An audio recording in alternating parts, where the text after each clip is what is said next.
Hello, hi everyone. Welcome back to the third part of our Generative AI webinar series. And this time it's all about action. It's going to be an action-packed 1 to 1.25 hours, followed by a good set of interactive discussions. So here I'm gonna excite you for with generative AI. But this time, it's all going to be about practical use cases, demos, and all this time we were talking something very specific by demystifying the world of Gen AI. Then we spent time to talking about prompt engineering, which is one of the most important ways to interact with these large language models. And I clearly understand a lot of you are asking for the links of the first two. If you have missed it, those are already up on YouTube, and Mahi will share the links for us on the chat. And this is the grand finale of this three-part webinar series, Generative AI in Action. And I'm going to show you an agenda up front so that we have lots to cover and you guys understand where we start and where we're going to end, right?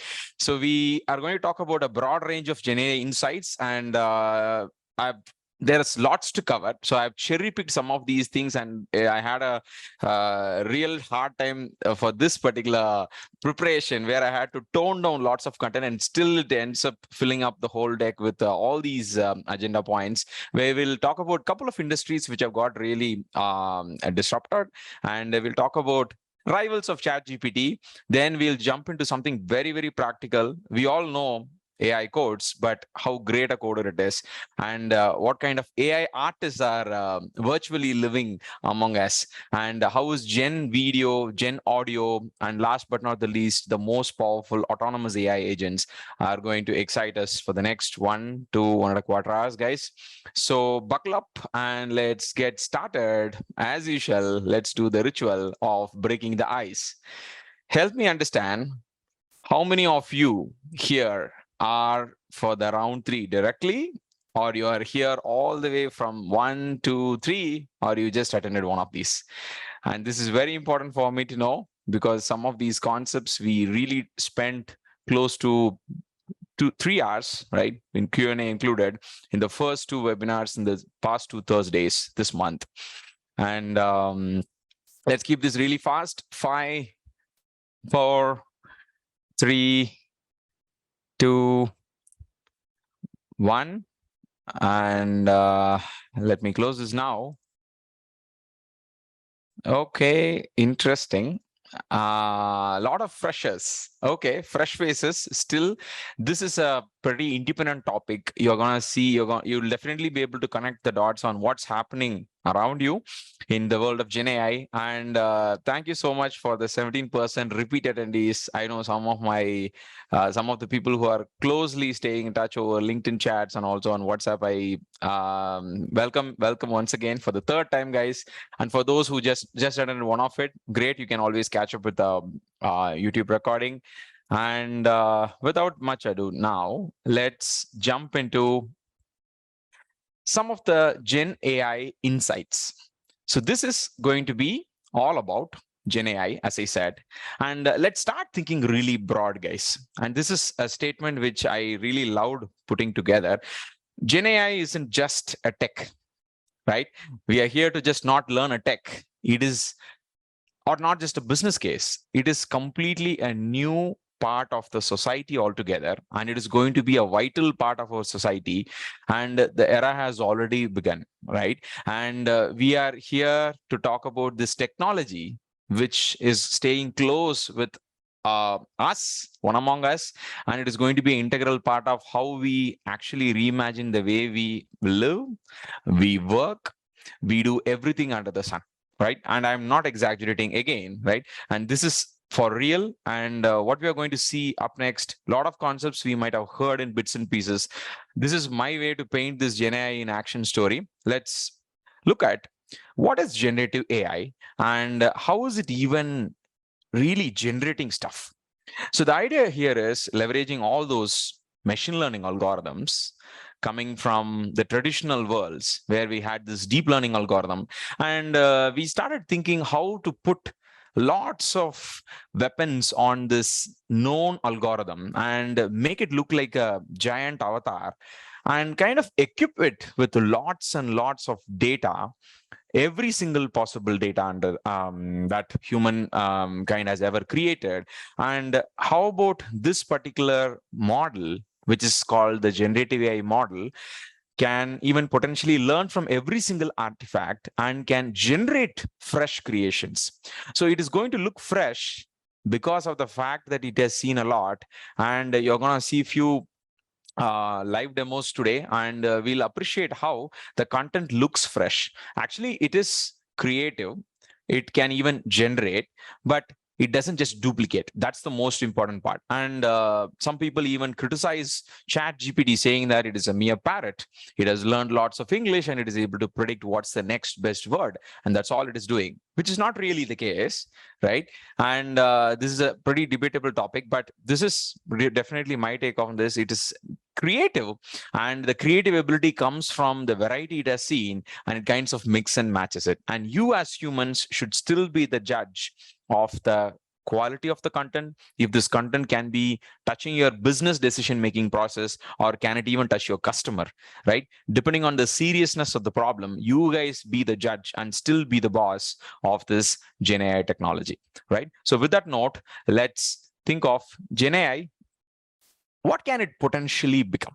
It can become a representative in your business. It can be a very nice skilled researcher, a very awesome team member who is creative enough, as someone who can automate all possible mundane tasks, or even a co-pilot in your day-to-day lives, right?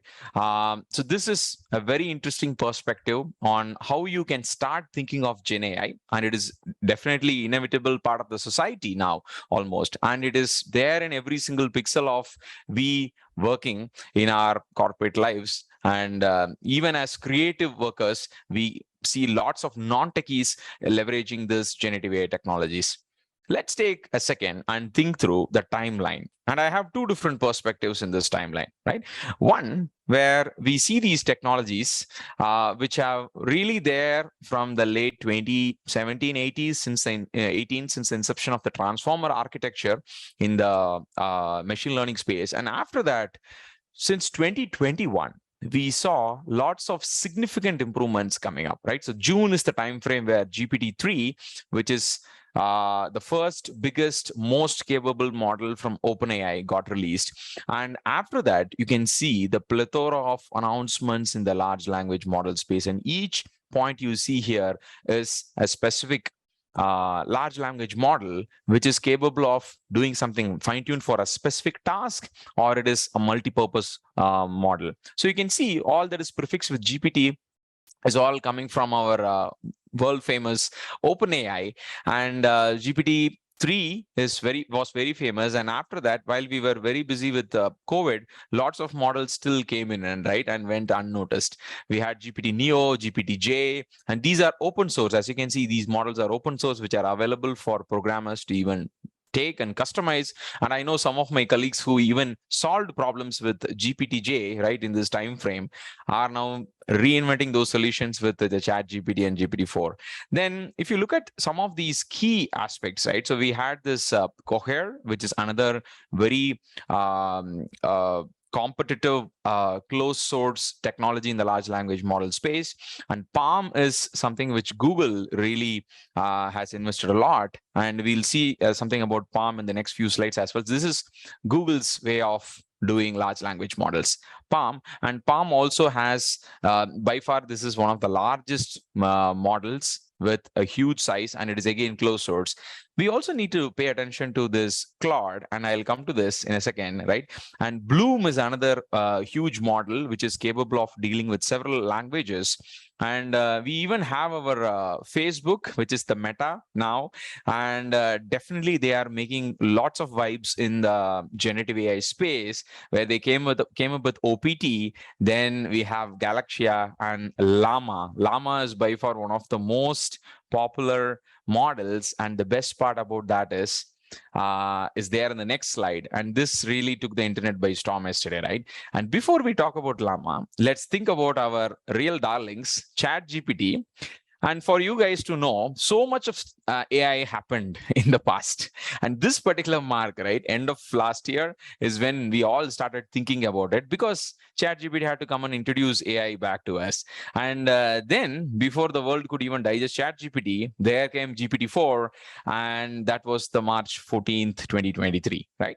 Now, this is definitely a nice timeline, which I wanted to show you guys, right? But there is also one more new perspective about the GPT-4, which came in the month of March, right? And this was a really competitive environment. For those who have attended the previous webinars, you would have seen what was the close, tough, real AI war that's going on between Microsoft and Google.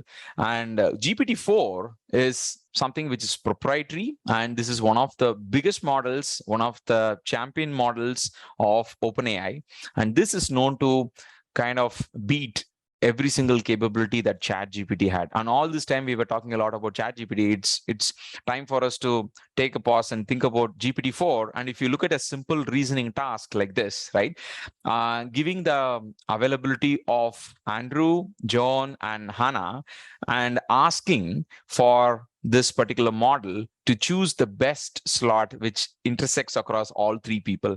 And as you can see, the availability of the three people are nicely extracted by ChatGPT based on the text provided and the availability list. But if you look at this, right, it kind of gives 4 to 4:30 is where the common slot is, where Andrew is not even available, as you can clearly see, right? But look at this one, GPT-4 clearly is great at reasoning, and plenty of other benchmarks where it shows 12 to 12:30, which obviously is a common slot among all three. So pretty much this is something very simple for we humans.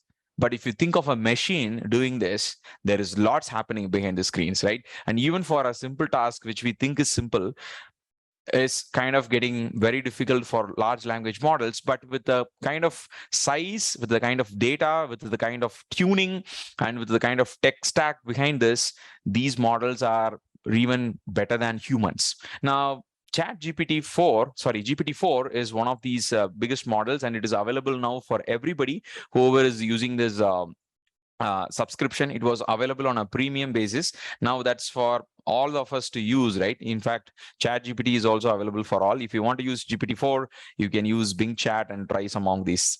Now, let's look at one more important perspective. This is a close stack between the open source large language models and the closed source large language models. Now, this is a slightly different perspective. Again, a timeline chart. All that you see in orangish brown are all open source models, and everything that is in white are commercial models, which are more like pay me and use. Yeah, that's what these companies say. And as you can see, GPT-4 is right here in March 23. It's one of the biggest models. And there came Palm before that from Google. And MedPalm is Google's version for medicine.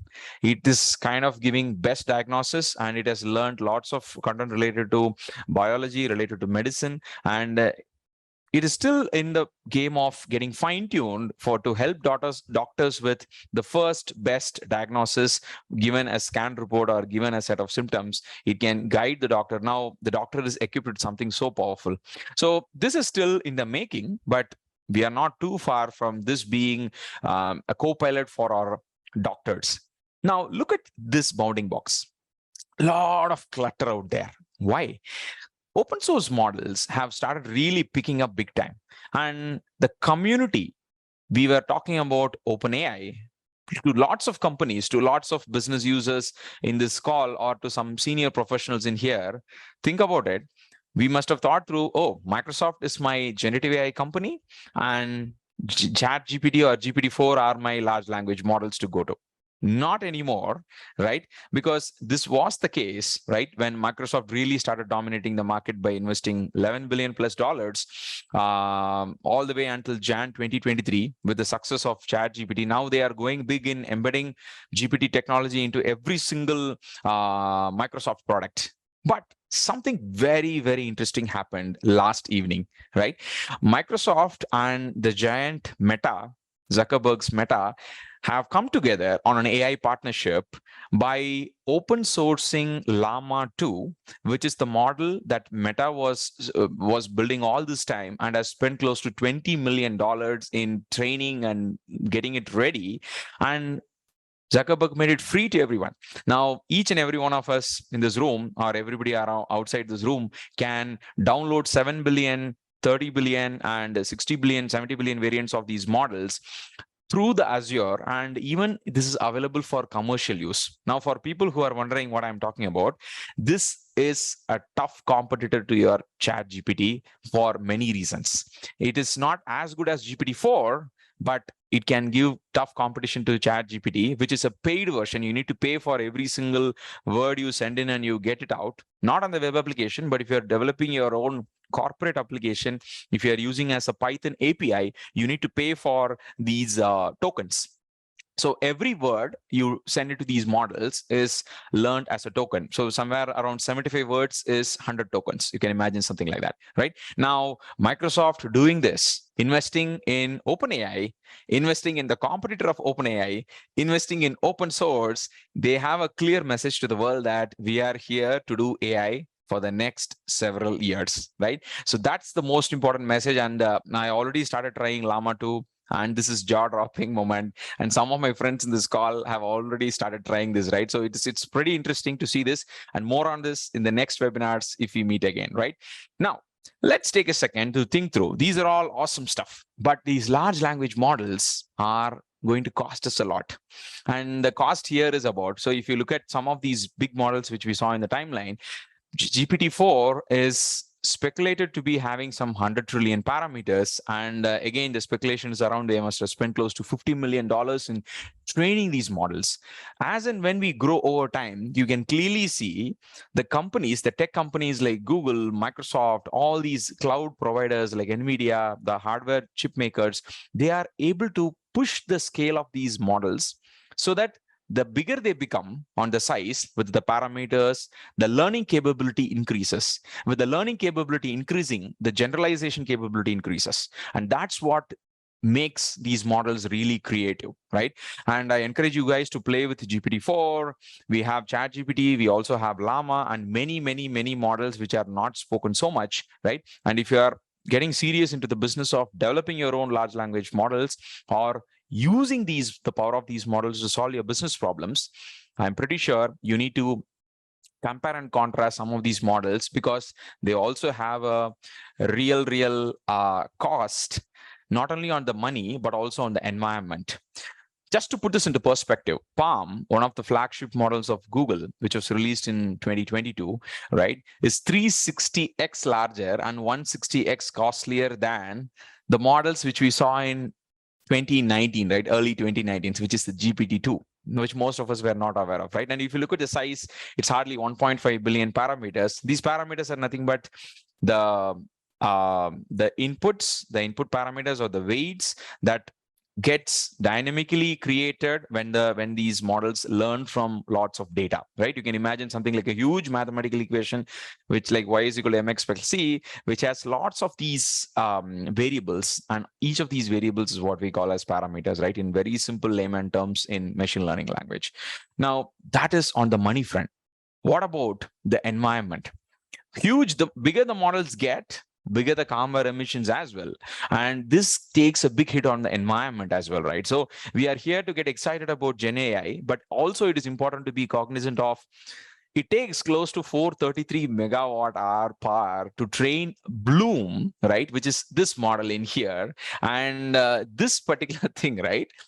The electricity has consumed to get trained is equivalent to the 41 years of the power an average American home would take, right? Would consume over the almost the entire lifespan, right? It's the 3/4 of the lifespan of a family, right? Of a household. So you can think what about these models, right? So that's where it's a very interesting debatable topic, right? An ethical topic. And more AI more the problems are, right?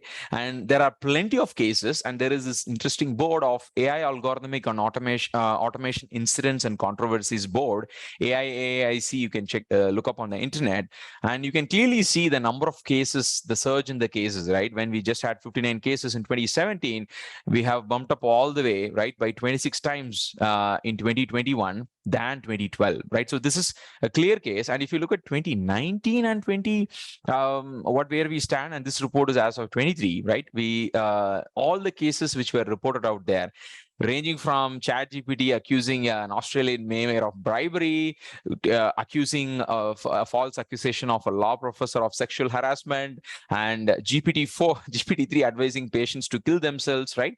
And Tesla Model Y colliding with two other cars. And this is just one of the incidents of the many Tesla has successfully committed. And the most interesting part is it made Zelensky surrender, right, in the war. And there was a deep fake of the president Zelensky, right, surrendering to Russia. So these are some of the top cases, right? And we can go on, and I encourage you guys to look up. These are some of the problems. Now, these are controversial, right? And again, the content that is generated by AI is owned by AI or by human, or by the human who's generating it. This is also a big debatable topic.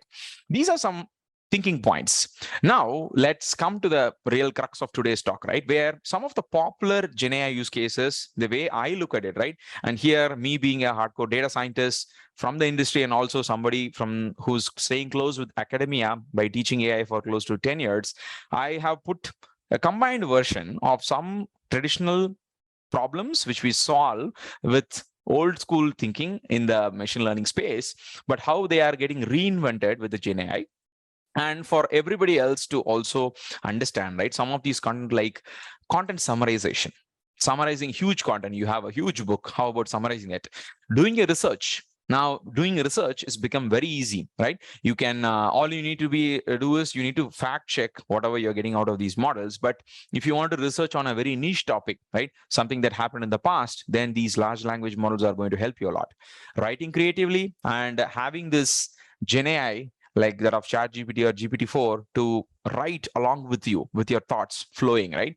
And if you are the director, you can define a scene, you can tell the key points, right? And you can kind of fill up the gaps. And in the last webinar, we talked about the emotions, right? Which is very important when we tell a story. The emotion and the way the subtle emotions are nicely learned and understood by these large language models, which some humans even don't, right? So that is where we can get really creative. Needless to say, question answering, right? And do you ever recollect going and talking to a chatbot in one of these standard applications the year before last year, 5 years ago? The boring chatbots which give wrong answers to most of the questions or rule-based answers, now these can answer like humans, right? Which we all have experienced big time. And that is one obvious use case. Coding.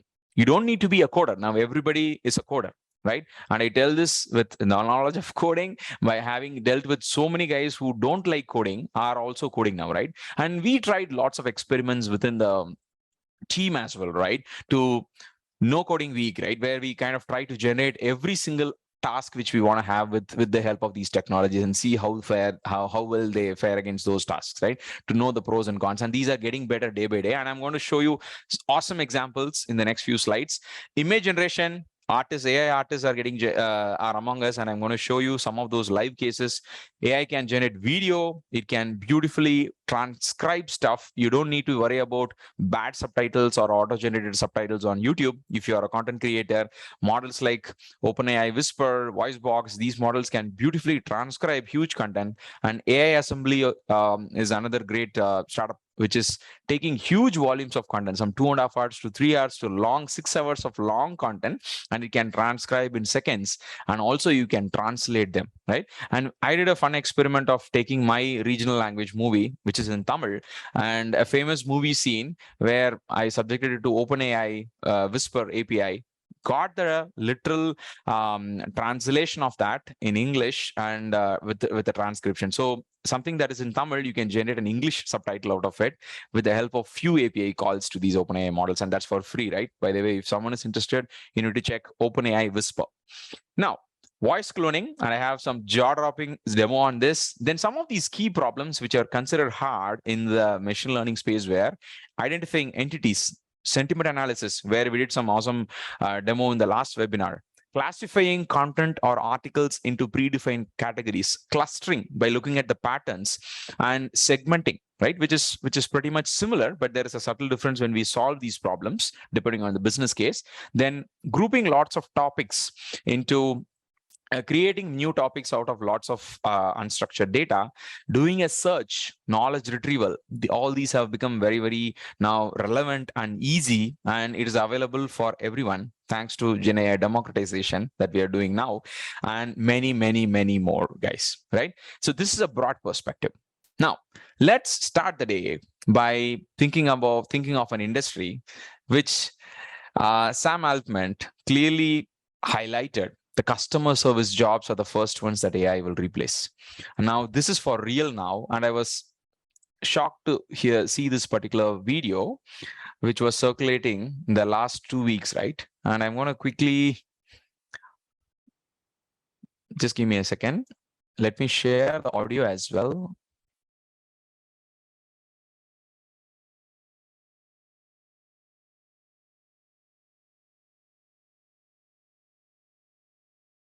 Can you?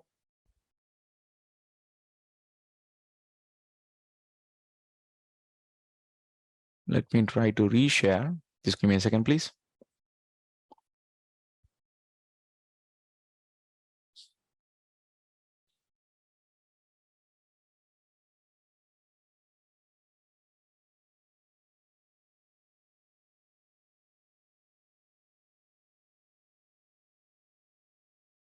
Do you hear my audio? Hey, James. Yeah, who's this? Maima, is the audio? Yes, we can hear it. You can hear. Please increase the volume. You hear the audio of this content? No, video? not now, not now. Earlier it was audible, not now. Just one sec, please. Can you help me share the audio? I think the option is enabled. Can you try increasing the volume maybe? Because earlier I was able to hear it. Sorry, share. Yes, I got that. Can you confirm if you hear the audio of this? It's going pretty good, my man. How about yourself? Yes. Yes. From Tesla? Right. Sorry about that, guys. One more time. Hello? Hey, James. Yeah, who's this? Hey, James. It's Alexander from Tesla Motors. How's your day going so far? It's going pretty good, my man. How about yourself? You said from Tesla, right? It's a car company? Yeah, that's right. I'm calling from Tesla Motors, the car company. Did you have any trouble or questions while customizing your car on our website? No, we're just kind of shopping around and, just taking a look. Gotcha. That makes sense. Sometimes we're just exploring our options before making a decision, and I totally respect that. Can I ask you why you were looking into a Tesla in the first place? Yeah, I mean, I've had my car for way too long now, and so I'm kind of taking a look at options. And I have a lot of friends who just absolutely rave about Tesla. And, me, myself, I'm actually a big fan of Elon Musk. So I figured I might as well take a look and kind of explore my options there and see what you guys have available. That's a smart approach, James. It's always Arun, by any chance, have you increased the speed of the video or something? Yes, because this is an intentional act.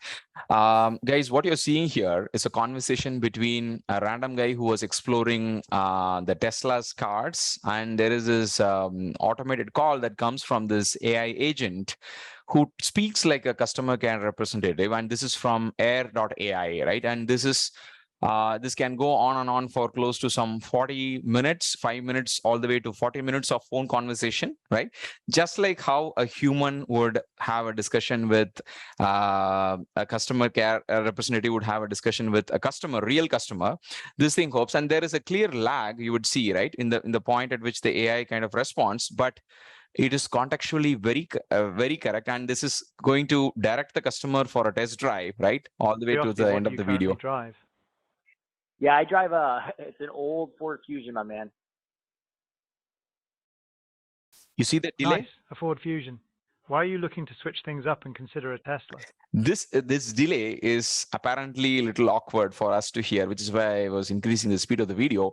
But this is the time the model takes to kind of process his memory and the context and kind of give a very relevant short answer, like how a customer care representative would do. So here, this is a task of a Gen AI, which is fine-tuned for having a chat like that of a customer care representative. So lots of things fine-tuning has been happening here. And let's go to the climax part of this video. Time.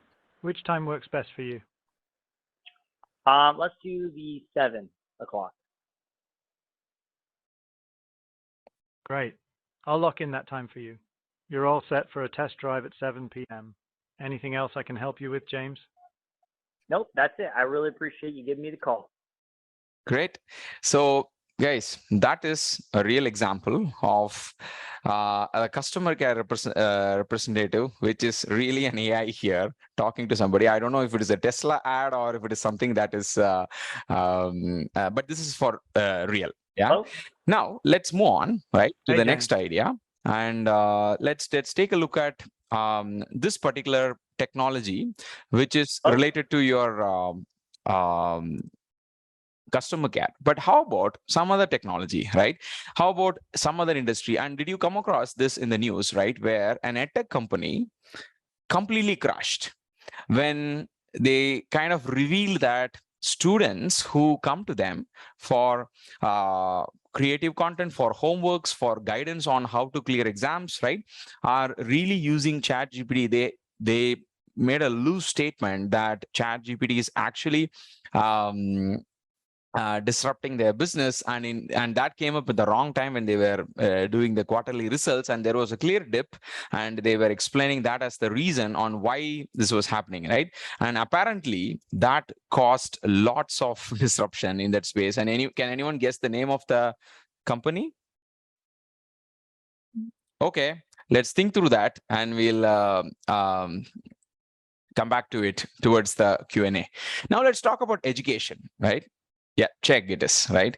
Not by just, sorry, we are not talking about them, right? So it's check. So, okay, now Gen AI in education. Now let's think through this interesting space we are living. Getting educated has become a lot more easy, right? And if you think of your school days, definitely there must have been one school teacher, it could be a class teacher or one favorite teacher we all must have had, right? Who created that long-lasting impact that we still recollect them, right? Often.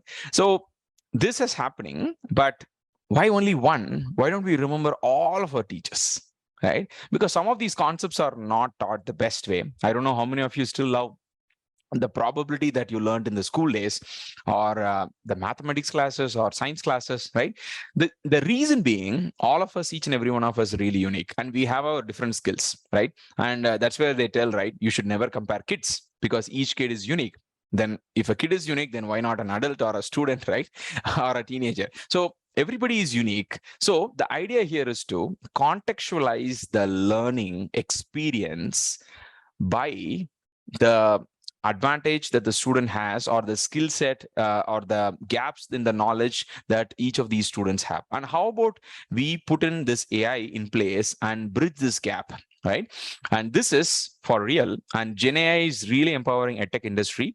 And as we speak, we see 40.5% CAGR for this interesting edtech industry where Gen AI is intervening. And you can see the split, or even the split by different segments like adaptive learning, content generation, automated grading, personalized tutoring, virtual simulations, intelligent learning systems. And this is the edtech market. This is where we stand, right? We are talking about million US dollars here. So 2023, 268 is the edtech market share. And if you go all the way to 2032, you can clearly see it's a whopping number, right? And if you see the split by the share, the consumers on the users front, we can clearly see students are the ones. Apparently 50% of the consumption is happening, and followed by teachers, followed by administrators and other folks in the edtech. Now, adaptive learning is this nice area, right, where this particular edtech is really creating that impact, right? Edtech is leveraging Gen AI in that space, where adaptive learning is nothing but we create content which is specific to the person rather than using the same content. And this is very difficult. Think of a school doing, think of a college doing. We have a standard curriculum across the nation sometimes, right, across the state sometimes. So how about creating specific content to every single individual without the help of a tech like AI, right? And North America really dominates the market with close to 40% market share, and we are really catching up big time, right, in Asia and region. Khan Academy, one among the pioneers in the edtech space, and Salman Khan, who's the mastermind behind Khan Academy, and most of us must have come across this on the YouTube, right? They got this GPT-4 access, right? Even before the world got the access. They got this in early Q4 last year, where OpenAI reached out to Salman Khan and they said, hey, how about you give a try? And they came up with this bot by the name Kamingo, where this is an AI-powered assistant that will act as a virtual tutor for the student, and it will kind of guide the student, right? Instead of directly jumping into the answer, it will help the student think through by giving cues, by giving hints on what was the learning content about, right? Can you just tell me the answer? If the student asks, it just says that, no, it's important for you to think through about it yourselves. Then what do you think you need to do to multiply 2 by 5 by 12? And when somebody says that, okay, this needs the same denominator, and slowly that thought, what the student has is kind of taken into the context, and the bot kind of advises just like how a real human sits next to the guy and advises. This is on pilot mode, available only in few accounts. I think they are doing it. This is for real, guys. I'm not exaggerating. Now, it's time for us to look at this startup space. OpenAI. This is what we were talking about in even the previous 2 webinars, right? I never talked about any other startup. And do you know, there are 13 such generative AI powered startups which are valued over $1 billion. And all of these are not beyond like 2, 3, 4 years old, right? Not even that, right? The average age would be less than 2 years. Now, that is something very important for us to think about. And I'm going to bring up a poll for us to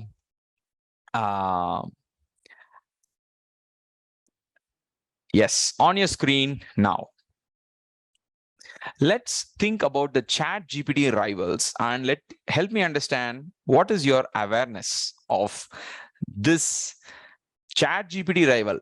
Pay close attention and answer.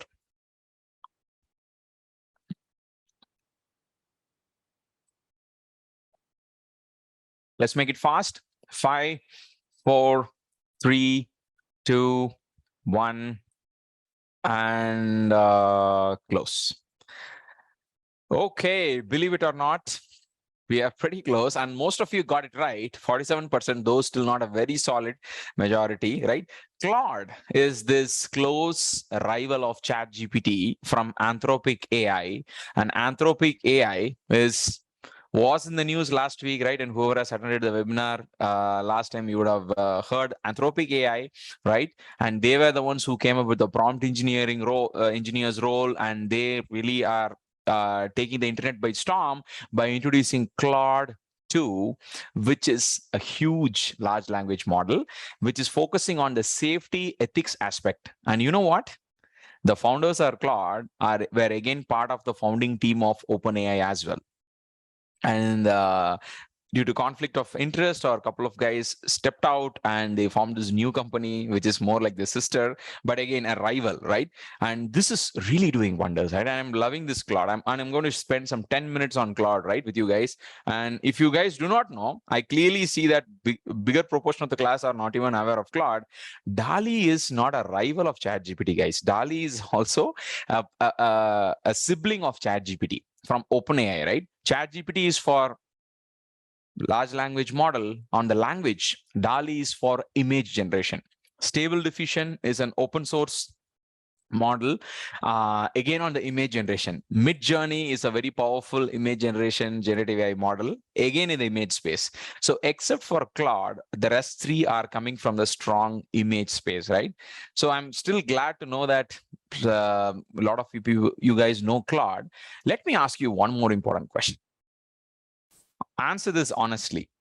Have you used Gen AI like ChatGPT for coding or data analysis?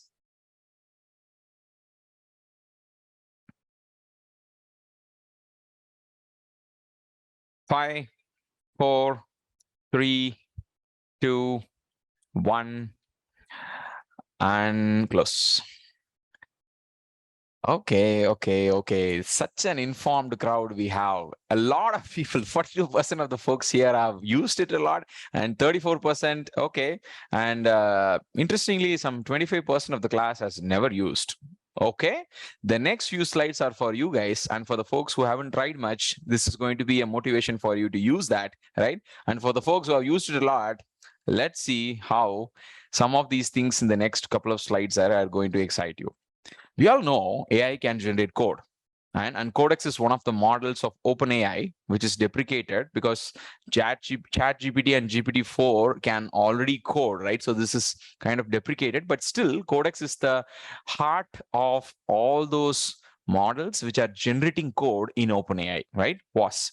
Now, if you give a prompt like write a script to change the website's background color in Python, it immediately writes you a Python script, and you never said you need to use a request package, a beautiful soup, which is a popular package for HTMLs, and it writes this code, right? And many times it introduces us to newer packages, right? And data scientists in this gang or the data analysts should be able to relate to, right? We can use this for beautiful web design. I myself created nice websites, fun websites, right? With guessing the name of the movie given a dialogue, right? Giving an idea like this with the help of prompts, I was able to generate a website in a jiffy, right? And this is for real. Now, how about this one? Do we know there is something called code interpreter? Answers on the chat, please. Code interpreter is a plugin, right? It's a plugin in ChatGPT, and plugin is nothing but those things which ChatGPT is not capable of doing. These plugins would come and help us help ChatGPT bridge the gap. For instance, ChatGPT cannot go and search the internet.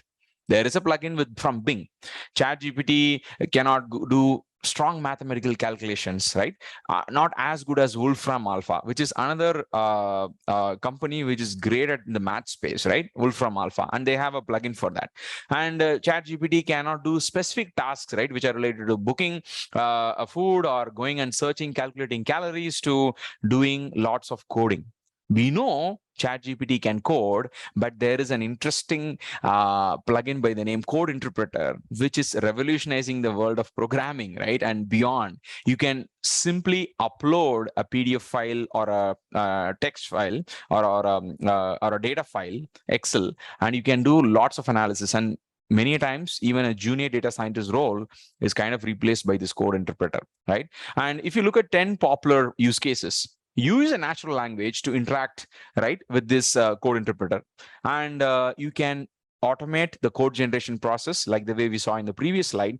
You can do this code explorations. You have a GitHub, you can take that entire GitHub, then you can go module by module and interact with it. So what does this module do? What does this module do? You can ask for this explorations with the help of this code interpreter. You can debug the code. Even ChatGPT does a great job, but code interpreter literally creates a Python kernel behind the screen. It writes Python codes to get the job done for you, right? And it has the power of a large language model, and it's also capable of going and interacting with a programming language with like Python and getting the job done. And it can do intelligent code completion. You write part of the code and you ask it to complete. It can do that. Refactoring the code and optimizing. You have a huge dirty code, right, with for loops in it, right? You want to optimize it. You can refactor with the help of these, with the help of prompts. I just say, hey, optimize this code for me. Why don't you include an Optina framework on this and help me with an optimization framework? You can do that. And you can get the documentation done in no time with the help of these large language models. And we are doing it game development. And this is so interesting, right?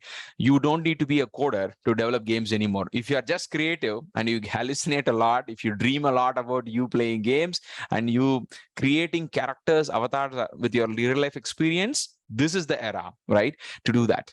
Now, if you do not know the syntax, don't worry, you don't need to remember anymore, right? These large language models are going to help us. You just need to know how to code, and the code acumen has to be there, right?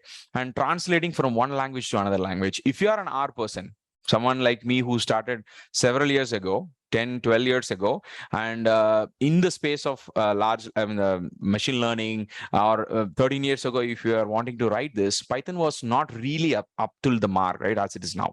But R was dominating back then, right?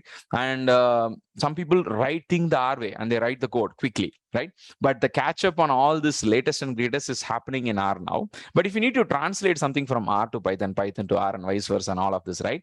This is really a beast.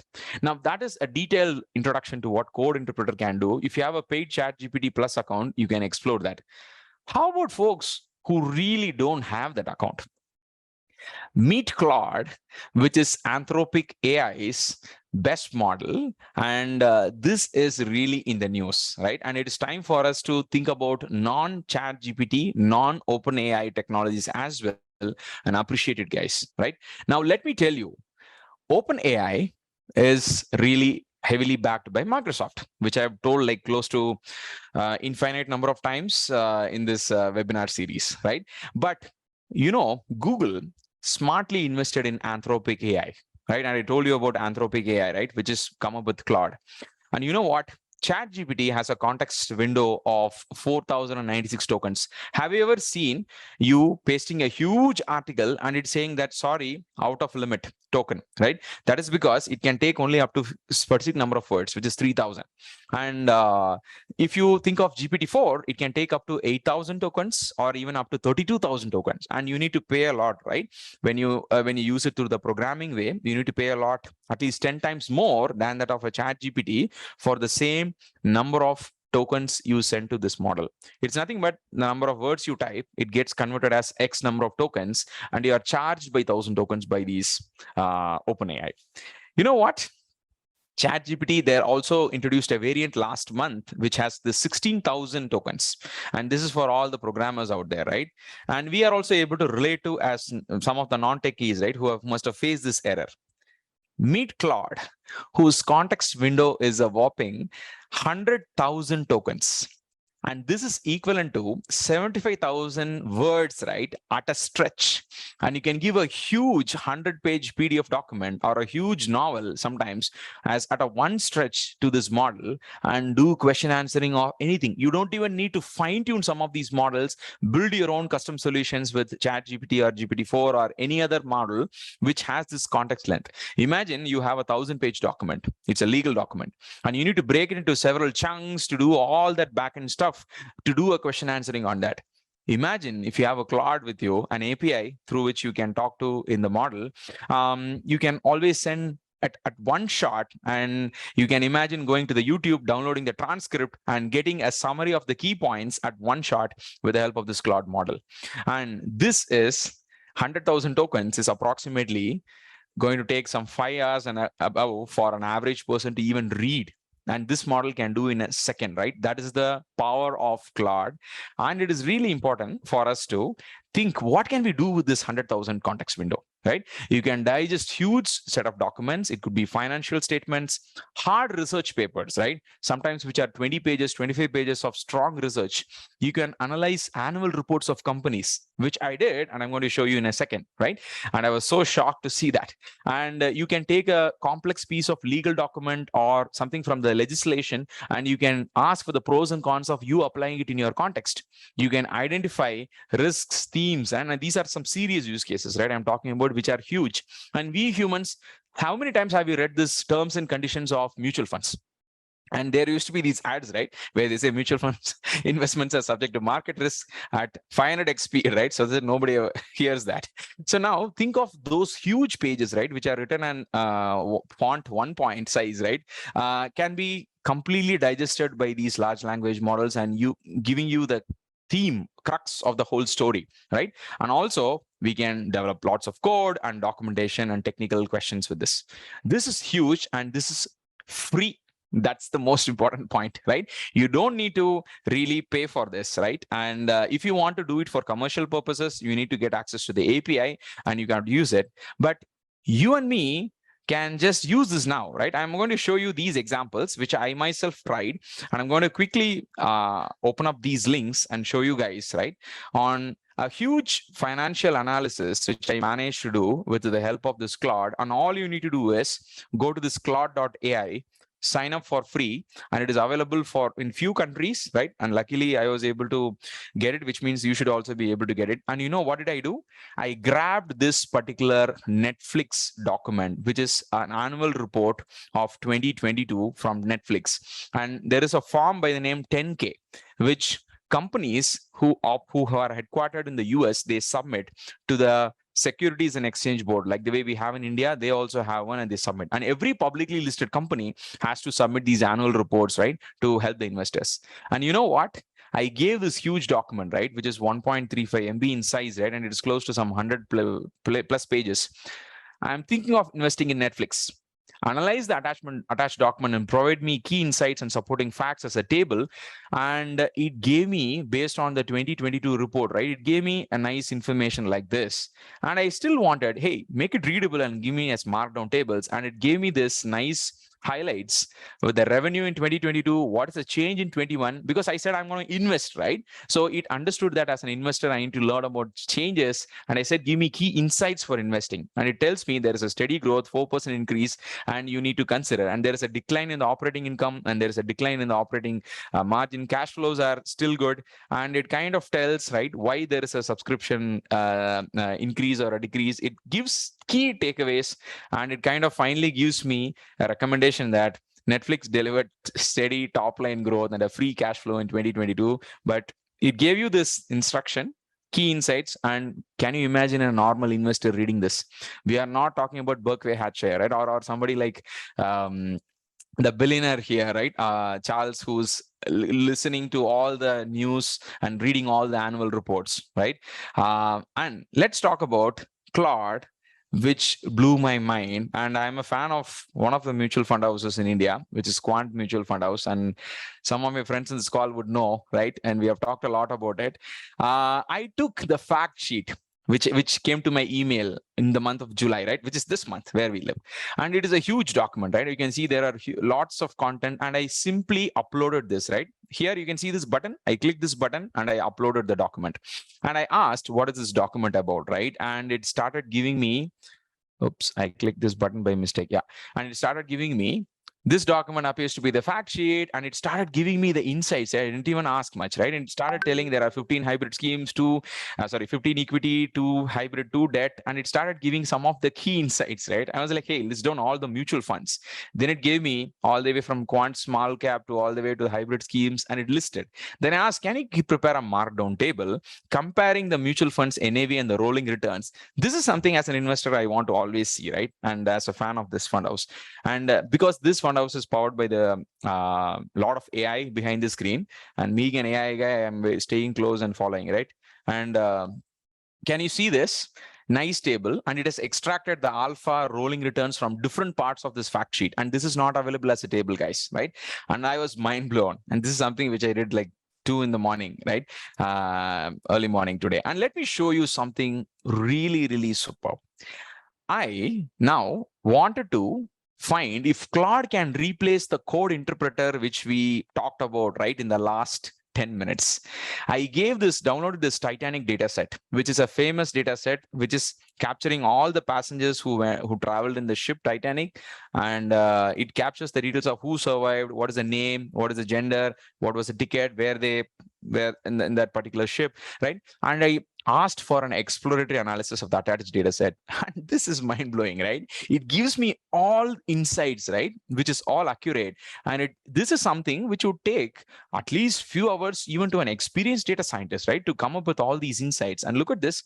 The average age of the passenger was 29.8. The average age of survivor was 31. And the non-survivor was 21. Children had the highest survival rate, right? And as we see in the movie, right? They pushed all the children and the women first, right? Before the ship could sync. Then I asked, can you plot the visuals? Boom, it understood it has to write a Python code, started creating bar charts to histograms to all of this, right? Then I said, can you even show me the plots? Somehow I was not able to see the visuals. It said show the image, but it was not really showing the image, right? So I think this is a small glitch, but you know what? For a fact, you can take this code, run it in your Python environment in Google Colab, it's going to work. And you know what? I asked this question, do you see any outliers, right? And this is one question which I asked to every single junior data scientist who works with me, to test if they have really understood the data. It went feature by feature and it said, reason out why something is an anomaly, right? And as an anomaly detection fan, I was really amazed with the first cut anomalies, right? It said the highest fee was $512. The next one was $263, which means this $512 is really an outlier, which is far away from the rest. Then I asked for something which is intense. I asked for the coefficient of variation of the ticket prices of male versus female. And for the statisticians out there in this class, you should know we calculate coefficient of variation, which is standard deviation by mean, and it understood it has to split by male, female. It has to do the calculation of standard deviation, mean, calculate the CV by class, and it printed it. And I asked for it to even print it. It clearly tells me the interpretation, and I was really mind blown, guys. Let me admit that as a data scientist with 14 years of experience, this is mind blowing, right? And he saves a lot of time, lots of time, right? And this is for free. I encourage each and every one of you to try this, right? Now, this is a real demo, and I even have many more, right? And I think we have seen enough of Claude. Now it's all yours, right? It's free, and data analysis. And I also tried a YouTube transcript, right? I think one of the attendees from the past 2 weeks, right? It's a student. He was really interested in knowing how do we do that. So, dude, this is for you, right? Go and download the transcript from YouTube. Go to Claude, just ask for a summary, and you can make whatever you want, right? You don't need to watch a 2-hour webinar anymore, right? I should not be saying this in this class, but still, I think we have seen enough of coding, right? I still have a couple of demos. I'll share those links at the end of the class, right? For you guys to get excited. Now, let's come to the real part of it. GitHub CoPilot is a product where all the programmers out there are heavily using this, right? And this is an application which has really increased the productivity of coders, the machine learning engineers, and you can clearly see 74% of the people are focusing more on the work, and 88% feel more productive. And this adoption is increasing, right? And even some of the top data scientists in the world admit that they are using this GitHub Copilot, which is nothing but you write a simple prompt, right? It creates the code for you, right? And we saw lots of examples of AI coding, and this is having AI as a buddy when you develop a project, right? And Google for GitHub Copilot, and I'm pretty sure, right, you're going to have some real great insights. Let's have some fun, right? And I'm going to show you a few things in action. Before that, I want to know if you guys want to say true or false to this. Let's check your awareness levels on these two questions. We're going to make it really fast because we are going to have a slight stretch of today's session to cover some of these topics. Let's keep it fast. 5, 4, 3, 2, 1. Okay. I think the essence is captured. We all are cognizant of the fact that Gen AI can really create beautiful images and fake videos, and it can also give ethically, it has this ethical incorrection and also the bias and the misinformation it might potentially give, and it is trained on internet data. What if internet is filled with junk? It is going to say junk, right? So keep that in mind and use this with caution. And let's quickly get introduced to the AI artists, right? The 3 big popular AI artists are Dali, Midjourney, and Stable Diffusion. And these are the popular models. And I encourage you guys to use Stable Diffusion because this is for free. You go to Stable Diffusion, you write a prompt, you can create an image. And Midjourney is a tough one to use because you need to get a Discord account and use it that way. Dali is from OpenAI, right? You can use it with through the playground, or you can even use it through the API. And you need to have this credits to use Dali. You need to pay for them. Midjourney is free to some extent, but it's hard to use. Stable Diffusion is absolutely open source, guys. It's open source and the model is available. You can even download and use it. And that's coming from this great visionary, right? Now, I'm going to take a fun exercise. I'm going to give the same prompt, right, to something like three different models. And before that, I want to make you understand what is this Dali and how are these models even generating certain interesting information, which is very hard for even for humans, right, to comprehend. So let me take a second to show you how these Gen AI models like Dali even work, right? And let's look at this video for a second and appreciate the world of Gen AI in images. Have you ever seen a polar bear playing bass? Or a robot painted like a Picasso? Didn't think so. Dali 2 is a new AI system from OpenAI that can take simple text descriptions like a koala dunking a basketball and turn them into photorealistic images that have never existed before. Dali 2 can also realistically edit and retouch photos based on a simple natural language description. Excuse me for a second. Let us go full screen and Dali 2 is a new AI system from OpenAI that can take simple text descriptions like a koala dunking a basketball and turn them into photorealistic images that have never existed before. Dali 2 can also realistically edit and retouch photos. Based on a simple natural language description, it can fill in or replace part of an image with AI-generated imagery that blends seamlessly with the original. It's called inpainting. In January 2021, OpenAI introduced Dali, a system that could generate images from text, like this avocado armchair. Dali 2 takes the technology even further with higher resolution, greater comprehension, and new capabilities, like inpainting. It can even start with an image. It not only understands individual objects, like koala bears and motorcycles, but learns from relationships between objects. And when you ask Dali for an image of a koala bear riding a motorcycle, it knows how to create that or anything else with a relationship to another object or action. The Dali research has three main outcomes. First, it can help people express themselves visually in ways they may not have been able to before. Second, an AI-generated image can tell us a lot about whether they're constantly evolving, and Dali 2 has limitations. If it's So, folks, that is a crux of how an image generation model like Dali works, where it has seen lots of images in a particular kind. A koala bear, it has seen a person wearing a hat, it has seen a person riding a motorcycle. Now, when you ask for a prompt that a koala bear riding a motorcycle, wearing a hat, it kind of creates a new image with the help of the learnings that has happened from three images, right? That's the crux. And if you ask for these models also have their problems, right? It can create only content which is just seen, and sometimes if it has seen biased content, it is going to do that, right? And now let's get little introduction and to these different capabilities of Dali, where it can create original images given a prompt and multiple variations of that, right? Can you imagine sending a picture like this and asking it to expand, and it understood and said, okay, the person here should be standing in a room like this, and it created. And you can even remove an object, right? And this is the input image, and you ask for adding a flamingo behind the pool, and it gives you 4 variations of this bird sitting right next to it. And it can create variations of the same image, which is very helpful sometimes to choose the best one, right? And these three giants, right, Midjourney, Stable Diffusion, and Dali, are really, really very, very popular. And given the same prompt, something like this, right? Something like this, a very detailed surreal photo of a ninja fighting a dragon spitting fire.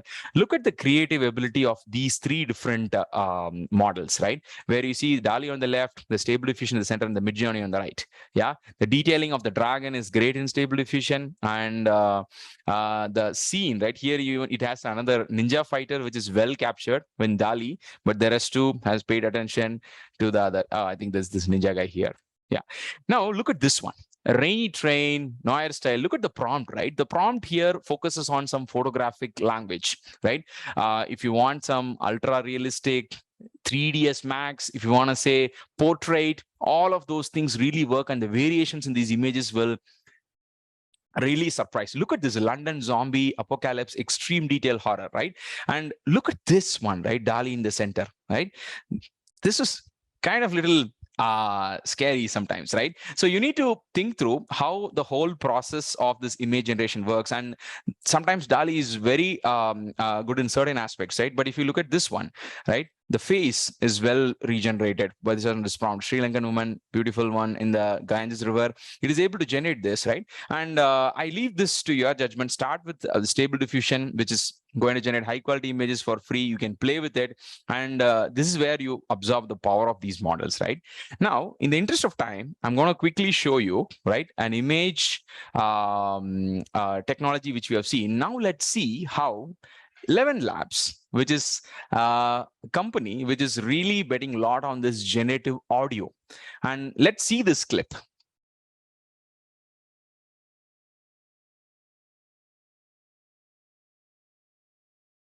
I stand before you not as an expert, but as a concerned citizen. And this is the original voice. One of the 400,000 people who marched in the streets of New York on Sunday. And the billions of others around the world who want to solve our climate crisis. As an actor, I pretend for a living. I play fictitious characters, often solving fictitious problems.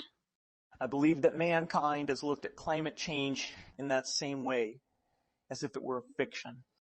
As if pretending that climate change wasn't real would somehow make it go away. But I think we all know better than that now. Okay, so I that stand is before for you. real, right? And this is a technology which is really taking the world by storm. And this is going to be commercial, right? And you can, it's scarily good. It can do amazing cloning. And this point, right, where it started I'll speaking make like it go lady, away. look at the accuracy of this, But I right? think we all know better than that now. And some people even wonder whether this is for real, and all of this is for true, right? And we are not here making up anything. And what you need to understand is how this is applicable to your own respective use cases, right? So let's think about some of these other technologies. Listen through this. Hola a todos. This is from Meta, Facebook, and here we are talking about Meta, which has really taken the voice space to a next level, where any sort of speech technology like diverse speech to text, style transfer, content creation, removing noises, and I've gone on those days where those YouTube guys have to sit and edit their videos forever, right? And given a single prompt, it can even generate n number of voices. Let's This see is this demo. VoiceBox, a new AI foundation model for speech that does some pretty awesome things. If you give it text, it can read it in a bunch of different styles. Penelope Porcupine and Sammy Sloth danced gracefully in the treetops. Penelope Porcupine and Sammy Sloth danced gracefully in the treetops. And you can use it to fix background noise too, kind of like an eraser, but for audio. Sammy and Penelope's heartwarming friendship inspires The dark joy. box. This is the edited video. Sammy and Penelope's heartwarming friendship inspires joy. We think this is probably the most versatile speech. There you go. So this is a live example, and this voice box is super good. They are not keeping this open to everybody because this can create lots of challenges, right? Even in the political scenario in some of the states recently, we had challenges related to fake voices, and mimicry has always been a great art form, right? Now imagine AI doing that. It's crazy. And if it puts the right face, right voice, this is scary sometimes, right? Hola, Now todos. that is audio space, generative audio for you. And there are even these open source technologies like Bark. And I was really surprised by the capability of this particular package, right? It's available for developers and even for anybody who wants to just experiment, right, with this technology. I have given lots of these links here. Let's see a few examples of what this technology can do, right? It's again a large language model, but not a language model. It's a generative AI model, which is trained on audio, and it can do a whole lot of stuff from speech synthesis. And you can write a prompt in English. For all these models, English, prompt engineering, webinar 2 is the input, right? Look at this one, right? The model is called Bark, like Clifford the Big Red Dog, or bark as in tree bark. See that the spacing, right, it gave. And this is so surprising whenever you can even express an emotion, right? For example, you put a meta tag like sad. My friend's bakery burned down last night. Now his business is toast. You know what? My friend's bakery burned. These models can be directly downloaded even on a Google Colab, and this is for free, right? And you can give your own prompt and generate this and download it. And it can even talk multilingual. I don't know if it speaks good. Let's not even hear this further, right? So even on local languages, it can do. I was so surprised by this. You switch from language to language, right? And the same person. It was as if he had never existed. My grandmother used to say, El amor es como en agua, no puedes sostenerlo en tus manos. That is Bark for you guys, right? And I wanted to give two perspectives, one a closed source, other one an open source, like something like a voice box, which can do things of sorts, right? And you can even write a line and you want to make this sound like 1800 video, right? Or something in the early 1900s, right? With all that poor audio and all of that, right? You can play with it. And Suno AI is big time in this for all those Gen AI enthusiasts out here. In the interest of time, I'm going to quickly talk about the biggest piece of today's talk, where autonomous AI agents, right? Where we are talking about AI, which can create image, which can create video, it can create audio, it can edit, it can write poetry, it can write code. We saw all of that. We used to give these prompts to get the job done as tasks. Imagine this AI completely being autonomous, right? Autonomous AI, introducing autonomous AI, which is nothing but these AI agents which are powered by large language models like ChatGPT and GPT-4, and they can operate autonomously, enabling them to think, plan, and execute actions without constant human intervention. And we as humans can nicely define some tasks and set a goal, right? You set an end goal, something like you need to create a 1,000-page book on something which should cover, the criteria should be like this. You define the criteria and click the start button and you go. And it will make repeated number of reasoning calls, right? And that is powered by large language models, right? And the way it works is, it can, if it has to go to Google and do a search, if it has to browse a particular website, if it has to crawl a particular content, if it has to go and create an image, all of that is completely automated, and you as user will provide the objectives. And there are these agents, right? One is a task creation agent, other one is an execution agent, and these agents are nothing but large language models like GPT-4, ChatGPT, right? And there is a task queue which dynamically gets created, and it reasons out like a person, and it lists down all the different actions, and it kind of puts them in a queue. And there is this master slave architecture, right? Where there is somebody who's controlling, one agent controls the other agent, and all of this is being kept in the memory forever, right? And that context of what it is doing, and let's say something went wrong, it has to go back and redo a step. All of that is possible now with these technologies, which is autonomous AI agents, and that is Gen AI on steroids, guys. And this is for real. I'm not joking. These are some of the 4 autonomous AI agents which I myself have personally tried. And Camel, I was so shocked in March when I saw this Camel architecture. You can Google up. Auto GPT was very popular at a point in March 30, where it's available as a GitHub. You can download, you can try it yourselves, right? You can follow the instructions. All you need to do is, it will make infinite number of calls and exhaust your account. That is the only thing you got to be safe with, right? And Jarvis is this Microsoft's Hugging GPT, and I'm going to have a slide on this, right? And that will be the last slide. And this came in May. And you can see this timeline, right? March, April, May. We are just talking about certain things which happened in the very recent past, right? And these are autonomous AI agents.